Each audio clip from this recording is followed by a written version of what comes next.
cops of Reddit. What strange or obscure laws does your town require you to enforce? Actually, a law enforced in my town. If more than 3 people would like to live together, 2 of them must be related. This is a college town. So if 5 dudes wanted to live together, at least 2 of them would have to be related. It's not enforced as much my private renters, but property managers and such have to follow to law. When my friends and I were 15, we bought some cheap kites at the dollar store and decided to take them with us downtown. We live in Chicago, and fly them. We started trying to fly them by the Art Institute when we got stopped by a cop. He told us that kites were not allowed to be flown anywhere in the downtown area, and if he saw us doing it again he would give us a $250 citation. It seemed kind of weird since Millennium and Grant Park were both in the downtown area, but we didn't argue. Years later I found out that it actually was an obscure law, but a law that was repealed in the 1970s. Turns out we were just fine flying our kites and that cop was just a dick that didn't like seeing us having fun. I'm a cop in Vermont. Public nudity is legal in most cities, but there's a persistent myth even among fellow officers that you can't take off your clothes in public. So essentially you'd have to walk out of your house naked, despite no basis at all for it. I've had supervisors try to insist I enforce the myth. I'm not a cop, but my township doesn't allow drive-thrus to have deep fryers. The only food-based drive-thru in my entire township of 65,000 people is one Tim Hortons. There is a neighborhood in Toronto, Canada where it is illegal to sell alcohol in an establishment with more than 2 arcade games. Not the whole city, just this one particular neighborhood. A pinball cafe opened in said neighborhood, bringing in all sorts of retro and new pinball machines that would rotate through. Opened with quite a bit of hype. First few months they were busy, had great reviews, but there was a hold up with the liquor license which caused them to lose money. Eventually the license was denied based on this Prohibition-era law that had never been taken off the books. Pinball cafe closed, and for all the people asking, after looking into it more, the ban was against any establishment, liquor or otherwise, with more than 2 arcade games. This ban existed in what was once New Toronto and what is now Parkdale Ronces the Junction. They were denied their business license right before opening, opened anyway hoping to apply for a variance. Sounds like the owners didn't follow up quick enough, got caught in a moratorium on new restaurants, bars in the area. Moratorium was not in place initially. It came into effect during the whole pinball machine drama. Yes, it was Prohibition era initially 1930s, but was enforced with raids on Yonge Street as recently as the 1970s. In Germany you get imprisoned for up to 10 years if you cause a nuclear explosion but don't hurt anybody or destroy anything. In Minnesota, if 3 or more Indians are on the street together it is considered a gang war party and can be freely open fired upon. Has been used to justify police brutality. Not a cop, but I was reporter in a college town when our town council made it illegal to walk around in a turgid state. My friends and I made a bunch of turgid state t-shirts and hoodies and paid for our tuition.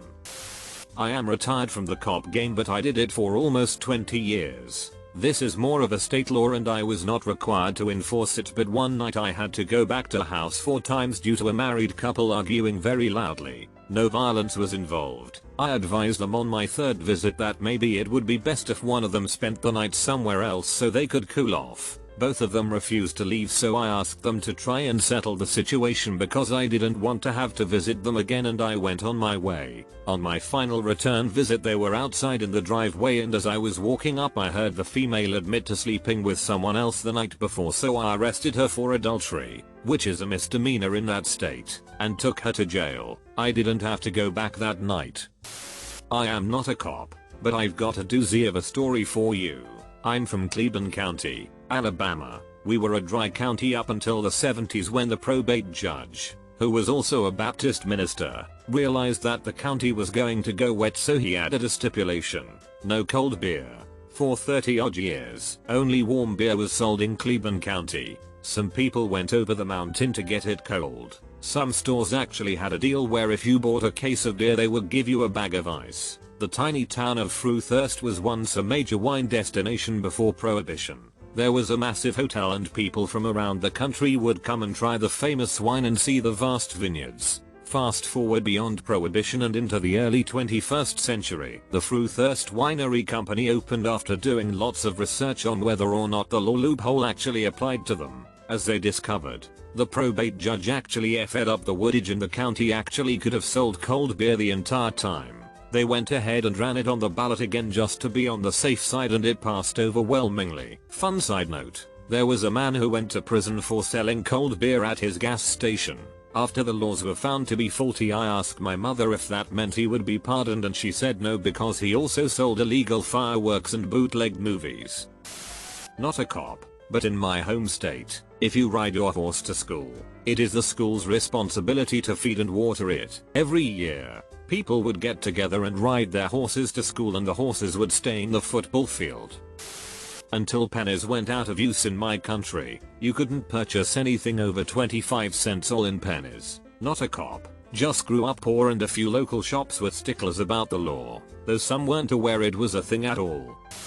Obligatory not cop, but illegal to hit a Canadian goose with your car. You'll at the very least get slapped with a fine. Have personally watched it happen because the person was too impatient to wait for them to cross. Canadian geese are, or were, considered migratory birds. It's illegal to kill them in many states. Source: friend of the family was arrested for accidentally hitting a goose with a bullet while shooting. Mostly, blanks towards them to scare them away from his yard. I believe it's still law in Orange County, California to not feed lobster to inmates more than 2 eggs per week. The law stems from when lobster was considered trash and a common bycatch from local ocean fishery. It seems the solution was to use them as protein in the local jails, and the prisoners revolted. The town where I went to college, houses were not allowed to have more than 10 bedrooms. Also, every floor of the house had to have a functioning toilet. It was weird because you would go to a house party and there would be a toilet in the middle of the basement, not in its own room, out in the open. Usually they were next to the laundry machines because that's where the plumbing was. Where I live, 5 or more women living in the same building together is considered a brothel. It's not enforced in the way that if you find yourself with 4 female roommates the cops are gonna bust down your door, but it makes for interesting repercussions at the university I attend. First of all, the sororities are not allowed to have houses, because the university would be operating a brothel in a legal sense. It also means all the dorm buildings have to be co-ed floors to work around this. The problem with that is the male to female enrollment at my school is about 7-3, so the female dorms are very spread out across campus. Really, it's just one of those laws that was forgotten about and never changed, but it is relevant in ways you wouldn't think of right off the bat. Not a cop, but you can't sell a US flag that isn't made in the USA in Minnesota. It definitely is enforced. Easiest example is Harbor Freight catalogs. Look at the flag for sale in there. When I used to work in London, I learned that pelican touching is expressly forbidden should you happen to find one in a London park, that is, according to the Royal Parks and Other Open Spaces Regulations 1997. You can pet one if prior permission is obtained, presumably from the park, not the pelican, I guess. Not a cop, but in my town there is a 4-way intersection, and between the hours of 2 PM and 5:45 PM no one coming from the West Road can make a left. They have to drive 2 blocks down. Most tickets are given to people not from here who miss the street sign above the street light. It's so weird and the print is so small. In Swiss Zermatt it is forbidden to take pictures of street Bernards in front of the Matterhorn.